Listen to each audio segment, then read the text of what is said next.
কাল শেষ হচ্ছে যুক্তরাষ্ট্র ইরান যুদ্ধবিরতি। পাল্টাপাল্টি শর্তের কারণে অনিশ্চয়তায় শান্তি আলোচনা। ওয়াশিংটনের অবরোধ উপেক্ষা করে হরমুজ পার্ক হলো ইরানের জাহাজ। ইসরায়েলের কথাই নয়, নিজেদের সিদ্ধান্তেই ইরানে হামলা। সাফাই মার্কিন প্রেসিডেন্টের। ট্রাম্পকে জনসম্মুখে কঠোর ভাষা ব্যবহার না করতে সতর্ক করল পাকিস্তান। মেক্সিকোয় জনপ্রিয় পর্যটন ক্ষেত্রে বন্দুকধারীর হামলা, হতাহত বেশ কয়েকজন বিদেশি নাগরিক। ফুটবল বিশ্বকাপ আয়োজনের নিরাপত্তা শঙ্কা।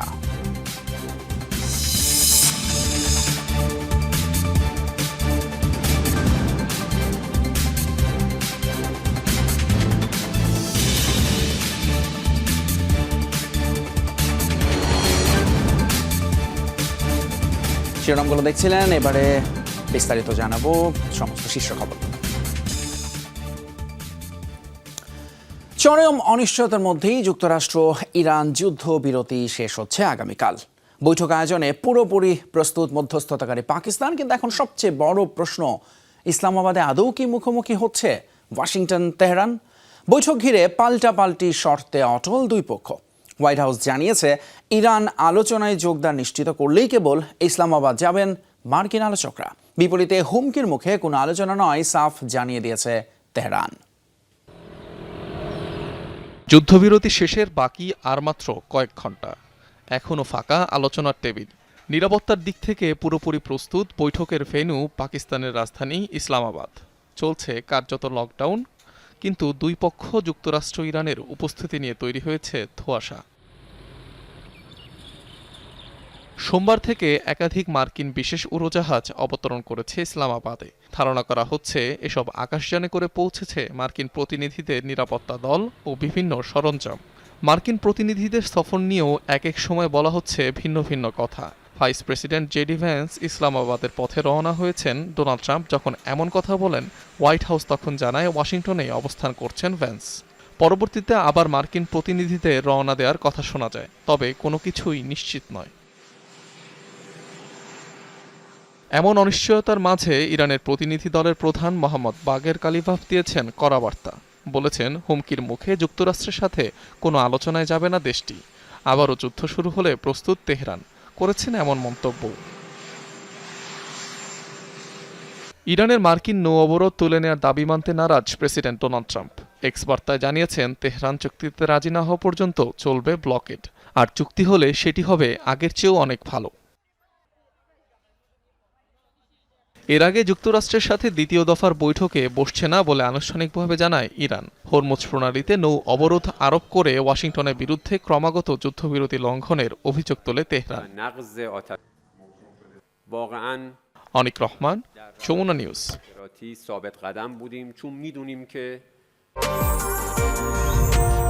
বাংলাদেশের প্রথম 5G AI ইনভার্টার যুক্ত সর্বোচ্চ বিদ্যুৎ সাশ্রয়ী যমুনা এয়ার কন্ডিশনার।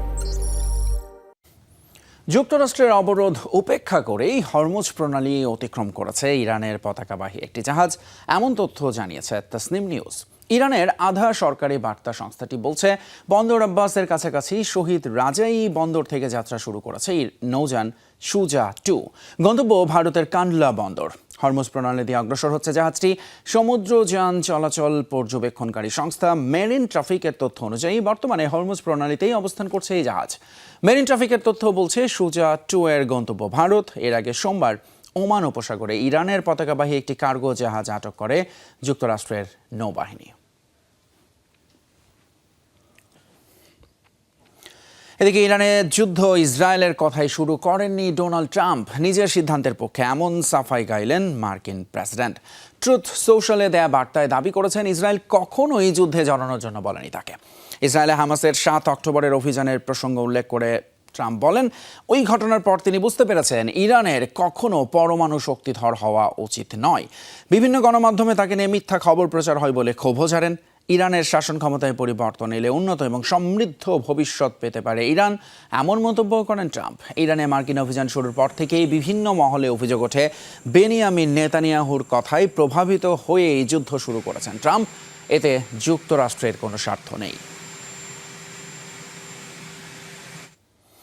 যুক্তরাষ্ট্রের প্রেসিডেন্ট ডোনাল্ড ট্রাম্পকে জনসম্মুখে কঠোর ভাষা ব্যবহার না করার বিষয়ে সতর্ক করেছে পাকিস্তান। ওয়াশিংটন পোস্টের এক প্রতিবেদন জানিয়েছে এই তথ্য। বলা হয়, পাকিস্তান সরকারের পক্ষ থেকে ট্রাম্পের কাছে পৌঁছে দেওয়া হয়েছে এই বার্তা। যুক্তরাষ্ট্র ইরান শান্তি আলোচনা সফল করতে মধ্যস্থতাকারীর ভূমিকা পালন করছে পাকিস্তান। এই উদ্যোগের অংশ হিসেবে ট্রাম্পকে সংযত থাকার অনুরোধ জানায় দেশটি। বার্তা সংস্থা রয়টার্সকে দেয়া এক সাক্ষাৎকারে পাকিস্তানের এক কর্মকর্তা বলেছেন, ইরানের কাছ থেকে ইতিবাচক সাড়া পেয়েছেন তারা। পাকিস্তান আশা করছে আগামী 2 দিনের মধ্যে আলোচনায় অংশ নেবে ইরানের প্রতিনিধি দল।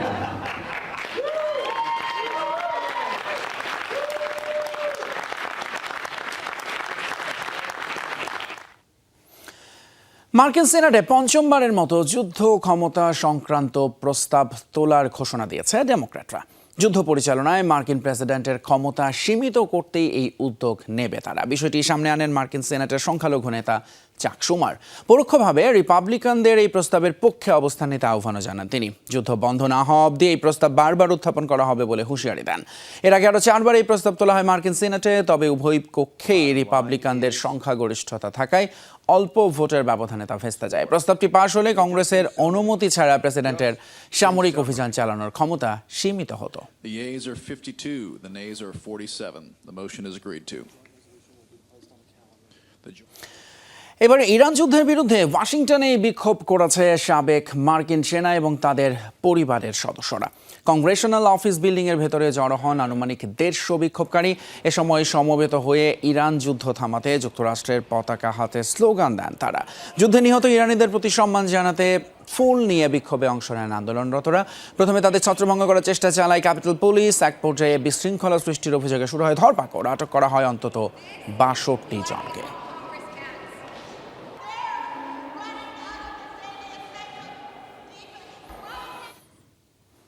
এক নারী ইসরায়েলি সেনার রান্নার ছবি ঝড় তুলেছে সামাজিক যোগাযোগ মাধ্যমে। লেবাননের একটা বাড়ি দখলে নিয়ে সেখানে ভুরি ভোজের আয়োজন করেছেন ওই সেনা। লেবাননের এক সংবাদ মাধ্যমে প্রকাশ করা হয় এই ছবিটি, আর এরপরই ওঠে নিন্দার ঝড়। সমালোচকরা বলছেন, ইসরায়েলি সেনাবাহিনীর বর্বরতার নিকৃষ্টতম উদাহরণ হচ্ছে এই ছবি, যা বাস্তুচ্যুত মানুষের বেদনার প্রতীক। এমন কর্মকাণ্ডকে বিবেকহীন এবং অমানবিক আখ্যা দিয়েছে মানবাধিকার কর্মীরাও। রান্নাঘরে ধোঁয়া উঠছে, টেবিলে সাজানো উপকরণ, আর সেখানে হাসি মুখে রান্না করছেন এক ইসরায়েলি নারী সেনা। ছবিটি প্রকাশ করেছে লেবাননের সংবাদ মাধ্যম বিন জেবিল নিউজ। প্রথম দেখায় দৃশ্যটি সাধারণ মনে হলেও এটি ঘিরে সামাজিক মাধ্যমে তৈরি হয়েছে তীব্র সমালোচনা। দক্ষিণ লেবাননে যুদ্ধবিধ্বস্ত একটি বাড়ি দখলে নিয়ে উল্লাসে মেতে উঠেছে ইসরায়েলি বাহিনী। শুধু দখল করেই ক্ষান্ত হয়নি, বাড়িতে থাকা উপকরণ দিয়েই মহা আনন্দে শুরু করেছে রান্নাবান্না। বলা হচ্ছে, ইসরায়েলিদের চরম নিষ্ঠুরতার উদাহরণ এই ছবি। বাস্তুচ্যুত মানুষের ব্যক্তিগত জীবনের প্রতি অমর্যাদা হিসাবেও দেখা হচ্ছে ছবিটিকে। বাড়ির প্রকৃত বাসিন্দাদের হটিয়ে সেখানে রান্নার মহোৎসব, উচ্ছ্বাস প্রশ্নবিদ্ধ করে মানবতাকে। লেবাননের সাংবাদিক ও চলচ্চিত্র নির্মাতা ডায়ানা মুকাল্লেদ এই ঘটনাকে সারা বিশ্বের মানুষের প্রতি অপমান বলে উল্লেখ করেছেন। সামাজিক মাধ্যমে তিনি লেখেন, এখনও পরিবারের সদস্যদের জীবনযাপনের চিহ্ন রয়ে গেছে বাড়িতে, কিন্তু সেখানে ঢুকে সেনারা এমন আচরণ করছে যেন কোনো মালিকই নেই বাড়িটির। লেবাননের ঘটনাটিকে নাকবার সাথে তুলনা করা হচ্ছে, যখন 7 লাখের বেশি ফিলিস্তিনি নিজেদের বাড়িঘর ছেড়ে পালাতে বাধ্য হয়েছিল। সমালোচকদের মতে এই দৃশ্য তেল আবিবের বৃহত্তর বাস্তবতার প্রতিফলন। নিজেদের ভূমি থেকে উৎখাত করে তা দখল করাই আগ্রাসী ইসরায়েলের মূল উদ্দেশ্য। ইরানে যুক্তরাষ্ট্র ইসরায়েল অভিযান শুরুর পর হামলার শিকার হয় লেবাননও। তেল আবিবের আগ্রাসনে 2 মার্চ থেকে দেশটিতে প্রাণহানির শিকার হয়েছে প্রায় 2300 মানুষ, আহত 7500-এর বেশি। বাস্তুচ্যুত হয়েছে 12 লাখ বাসিন্দা। অস্মিতা বিশ্বাস, যমুনা নিউজ। যুদ্ধবিধ্বস্ত গাজায় সংঘর্ষে জড়িয়েছে হামাস এবং ইসরায়েল সমর্থিত মিলিশিয়া যোদ্ধারা। সোমবার দক্ষিণাঞ্চলের খান ইউনিসে আধিপত্য বিস্তারকে কেন্দ্র করে সংঘর্ষের সূত্রপাত হয় দুই পক্ষের। হামাস নিয়ন্ত্রিত একটি এলাকায় মিলিশিয়ার সদস্যরা প্রবেশ করলে শুরুতে বাঘ বিতণ্ডায় জড়ায় উভয় পক্ষ। পরে মিলিশিয়াটির একটি গাড়ি লক্ষ্য করে ট্যাঙ্ক বিধ্বংসী গ্রেনেড ছোড়ে হামাস সদস্যরা। এতে কোনো ক্ষয়ক্ষতি ও হতাহতের তথ্য মেলেনি। গাজায় যুদ্ধবিরতি কার্যকরের পর থেকে প্রায়ই ইসরায়েল সমর্থিত মিলিশিয়া বাহিনীর সাথে হামাসের সংঘর্ষের ঘটনা ঘটছে। উপত্যকায় হামাসের আধিপত্য কমাতে বিরোধী সশস্ত্র বাহিনীগুলোর প্রতি সমর্থন রয়েছে তেল আবিবের।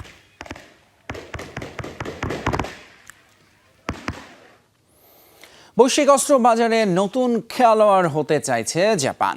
দীর্ঘদিনের শান্তিবাদী নীতিতে পরিবর্তন এনে প্রতিরক্ষা বাজারে নিজেদের অবস্থান তৈরির সিদ্ধান্ত নিয়েছে তারা। রপ্তানির বিধিনিষেধ শিথিল করলেও নতুন আইনে অস্ত্র তৃতীয় দেশে হস্তান্তরে বিশেষ নিয়ন্ত্রণ এবং সংঘাতে জড়িত দেশে বিক্রির ক্ষেত্রে নিষেধাজ্ঞা বহাল থাকবে। বিশ্লেষকরা বলছেন, আন্তর্জাতিক রাজনীতির পরিবর্তিত প্রেক্ষাপটে বৈশ্বিক অস্ত্র বাজারে নতুন প্রতিযোগিতা তৈরি করতে পারে জাপান। দ্বিতীয় বিশ্বযুদ্ধের পর থেকেই শান্তিবাদী অবস্থানে জাপান। দশকের পর দশক অস্ত্র রফতানির বিষয়ে কঠোর বিধিনিষেধ অনুসরণ করে এসেছে দেশটি। কিন্তু বিশ্ব রাজনীতির পরিবর্তিত প্রেক্ষাপটে এবার বড় পরিবর্তনের পথে টোকিও। আগে মূলত উদ্ধার, পরিবহন ও নজরদারি ডিভাইসের মধ্যে সীমাবদ্ধ ছিল জাপানের প্রতিরক্ষা সরঞ্জাম বিক্রির সুযোগ। প্রধানমন্ত্রী সানায়ে তাকাইচি সরকার অনুমোদিত নতুন নীতি অনুযায়ী তুলে নেওয়া হয়েছে সে বাধ্যবাধকতা। এখন থেকে যুদ্ধজাহাজ, ক্ষেপণাস্ত্র সহ বিভিন্ন সামরিক সরঞ্জাম বিক্রি করতে পারবে জাপান। প্রতিটি প্রতিরক্ষা চুক্তি আলাদাভাবে মূল্যায়ন হবে। তবে কঠোর যাচাই, তৃতীয় দেশে হস্তান্তরে বিশেষ নিয়ন্ত্রণ এবং সংঘাতে জড়িত দেশে বিক্রির ক্ষেত্রে নিষেধাজ্ঞা বহাল থাকবে। নিরাপত্তার স্বার্থে আইনের বাইরেও সিদ্ধান্তের সুযোগ রাখা হয়েছে। এসব সিদ্ধান্ত নিজস্ব নিরাপত্তা নিশ্চিতের পাশাপাশি আঞ্চলিক স্থিতিশীলতা বজায় রাখতে সহায়ক হবে বলেও আশা করে টোকিও।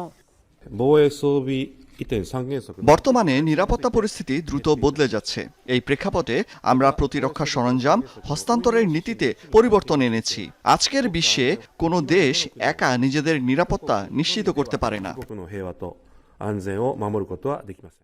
মূলত ইউক্রেন এবং মধ্যপ্রাচ্যের যুদ্ধের জেরে চাপ তৈরি হয়েছে যুক্তরাষ্ট্রের অস্ত্র উৎপাদনে। এশিয়া এমনকি ইউরোপের দেশগুলোও খুঁজছে বিকল্প উৎস। বিশেষ করে ডোনাল্ড ট্রাম্পের নিরাপত্তা প্রতিশ্রুতি নিয়ে অনিশ্চয়তার কারণে এই প্রবণতা জোরদার হয়েছে। ফলে বৈশ্বিক অস্ত্র বাজারে নতুন সরবরাহকারীদের জন্য সুযোগ তৈরি হচ্ছে। জাপানের কর্মকর্তাদের তথ্য অনুযায়ী পোল্যান্ড থেকে ফিলিপাইন পর্যন্ত দেশগুলো সামরিক সরঞ্জাম কেনার সম্ভাবনা যাচাই করছে। এরই মধ্যে জাপানের ব্যবহৃত যুদ্ধজাহাজ ম্যানিলায় রফতানির বিষয়ে প্রাথমিক কথাবার্তাও হয়েছে। বৈশ্বিক অস্ত্রবাজারে জাপান নতুন প্রতিযোগিতা তৈরি করতে পারে বলে মনে করছেন বিশ্লেষকরা। এছাড়া বিশ্ব নিরাপত্তা পরিস্থিতির পরিবর্তনের সঙ্গে তাল মিলিয়ে অস্ত্রবাজারে নতুন ভারসাম্য তৈরি করতে পারে টোকিও, এমন ধারণা অনেকের। ডরথি তাস্ট্রিন, যমুনা নিউজ। পর্যটন স্থানে ভয়াবহ সন্ত্রাসী হামলার ঘটনায় তোলপাড় চলছে মেক্সিকোয়। সোমবার দেশটির জনপ্রিয় পর্যটন কেন্দ্র তেওতিহুয়াকান পিরামিডে হামলা চালায় এক বন্দুকধারী, আর এতে কানাডার এক নাগরিক নিহত হয়েছেন। আহত হয়েছেন আরও 13 জন পর্যটক। নিরাপত্তা বাহিনী পৌঁছানোর আগেই আত্মহত্যা করে হামলাকারী। ফুটবল বিশ্বকাপ আয়োজনের ঠিক আগ মুহূর্তে এরকম সন্ত্রাসী হামলায় নিরাপত্তা নিয়ে শঙ্কা তৈরি হয়েছে দেশটিতে। যেন সিনেমার কোনো দৃশ্য। পিরামিডে উঠে পর্যটকদের লক্ষ্য করে ছোড়া হচ্ছে একের পর এক গুলি। এক পর্যায়ে পর্যটকদের রীতিমতো ধাওয়া করে গুলি ছুটতে থাকে হামলাকারী। ঘটনাস্থলেই আশেপাশে গুলিবদ্ধ অবস্থায় পড়ে থাকতে দেখা যায় অনেককে। মেক্সিকো সিটির অনতি দূরেই অবস্থিত জনপ্রিয় পর্যটন ক্ষেত্র তেওতিহুয়াকান পিরামিড। এই প্রাচীন শহর দেখতে প্রতি বছর লাখো দর্শনার্থীর সমাগম ঘটে। সোমবার স্থানীয় সময় সকাল 11:30টার দিকে সেখানে ভয়াবহ এই সন্ত্রাসী হামলা চালায় আততায়ী। ঘটনাস্থলেই এক কানাডীয় নাগরিক নিহত হন গুলিবদ্ধ হয়ে, আর আতঙ্কে পিরামিড থেকে লাফিয়ে পড়ে আহত হন আরও অন্তত 13 জন। আমরা ভ্রমণ শেষে ফেরার পথে এই হামলা ঘটে। ভাগ্যক্রমে আশেপাশেই স্থানীয় গার্ডদের দেখতে পাই। এরপর পুলিশ এসে স্থানটি খালি করতে শুরু করে। আহতদের সহায়তায় এগিয়ে যায় তারা। হামলার পর অভিযান শুরু করে নিরাপত্তা বাহিনী। এ সময় নিজের অস্ত্র দিয়েই আত্মহত্যা করে হামলাকারী। আহত কলম্বিয়ান, রাশিয়ান ও কানাডীয় নাগরিকদের দ্রুত হাসপাতালে পাঠানো হয়। তদন্ত শুরু করে পুলিশের ফরেনসিক বিভাগ। হামলাকারী হুলিও সেসার হাসো রামিরেস এক মেক্সিকান নাগরিক বলে নিশ্চিত করেছে প্রশাসন। সামাজিক মাধ্যম এক্সের এক পোস্টে মেক্সিকোর প্রেসিডেন্ট ক্লাউদিয়া শেইনবাউম জানিয়েছেন, পরিস্থিতি নিবিড় পর্যবেক্ষণে রেখেছেন তিনি। পূর্ণাঙ্গ তদন্ত শুরুর নির্দেশও দিয়েছেন। এদিকে আহতদের সকল প্রকার সেবা নিশ্চিত করার আশ্বাস দিয়েছেন মেক্সিকো রাজ্যের গভর্নর দেলফিনা গোমেজ আলভারেজ।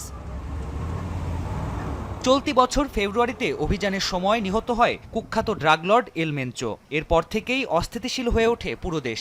বিভিন্ন স্থানে হামলা, অগ্নিসংযোগ আর সহিংসতা চালায় এল মেনচোর অনুসারীরা। এমন পরিস্থিতিতে দেশটিতে বিশ্বকাপ ফুটবলের আয়োজন নির্বিঘ্নে হবে কিনা তা নিয়ে উঠছে প্রশ্ন।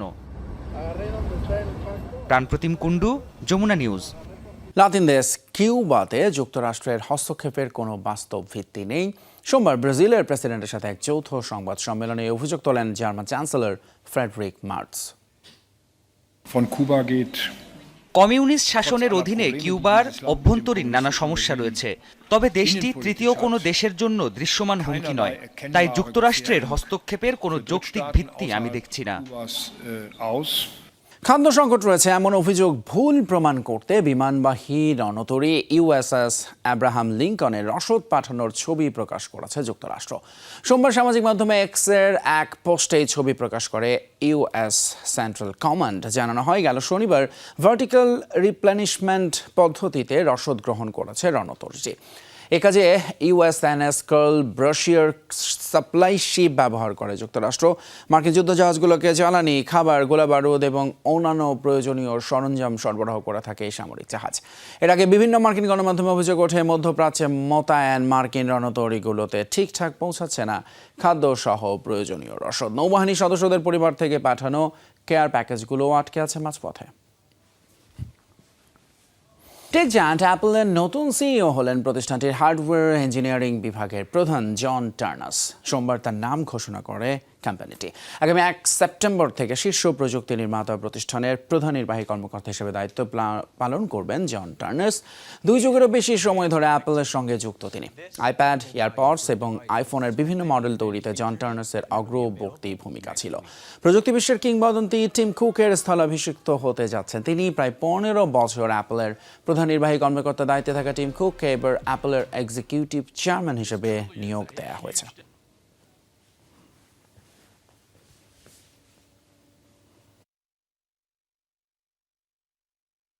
মারিজুয়ানার বৈধতার দাবিতে উত্তাল হলো মেক্সিকো সিটি। বার্ষিক 420 দিবস পালনে জড়ো হয় হাজার হাজার মানুষ।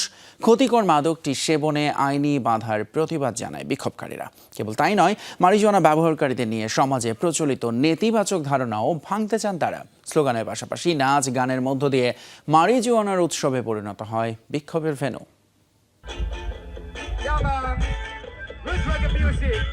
ধোঁয়ায় আচ্ছন্ন মেক্সিকো সিটি। প্রতি বছরের মতো 420 পালনের রাস্তায় নেমেছে হাজার হাজার মানুষ। এই দিনের দাবি ক্ষতিকর মাদক মারিজুয়ানার বৈধতা। প্রতিবাদের পাশাপাশি নাচ গানের মিশেলে তৈরি হয় উৎসব মুখর পরিবেশ। বিশ্বজুড়ে ক্যানাবিস সংস্কৃতির প্রতীক হিসেবে পরিচিত 420। প্রথা অনুযায়ী 20 এপ্রিল পালিত হয় দিনটি। মেক্সিকোর স্থানীয় সময় ঠিক বিকেল 4:20 শুরু হয় আনুষ্ঠানিকতা।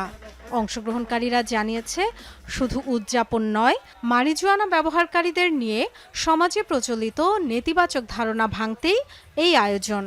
420 আসলে একটি কোড যা সময়ের সঙ্গে ক্যানিবাস কমিউনিটি গ্রহণ করেছে। 60-70-এর দশক থেকে এই শব্দটি ক্যানাবিস সংস্কৃতির প্রতীক হিসেবে ব্যবহৃত হচ্ছে। আমি একজন মারিজুয়ানা ব্যবহারকারী। এখানে এসেছি বৈধতার দাবিতে।